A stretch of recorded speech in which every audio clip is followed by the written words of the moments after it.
Λοιπόν, παιδιά, μια διευκρίνηση. Το προηγούμενο βίντεο δεν ήταν για τους πολιτικούς.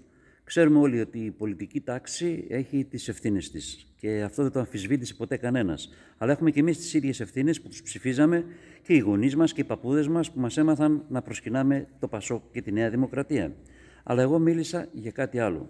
Μίλησα για Έλληνες του εξωτερικού που μεγάλωσαν στην Ελλάδα, που βγαίνουν τώρα και τη βρίζουν λες και είναι η Ελλάδα ο εχθρός και μη μου λέτε ποιοι είναι. Εσείς που ασχολείστε μέρα νύχτα με το TikTok και το Instagram θα τους πετύχετε και θα δείτε ότι έχω δίκιο. Αυτούς σχολίασα.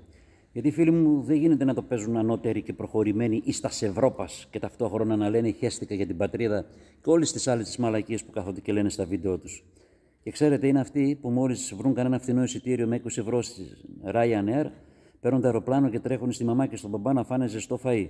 Και μόλις γυρνάνε πίσω, κάνουν βίντεο για το πόσο έχουν το κιλό οι πατάτες στη χώρα που μένουν. Μην τα μπερδεύουμε λοιπόν, δεν υπερασπίστηκα καμία απολύτως εξουσία. Μίλησα για σεβασμό στην πατρίδα. Εκεί που μας έμαθαν τι σημαίνει η λέξη θρησκεία, μάνα, σημαία και οικογένεια. Να είστε όλοι καλά.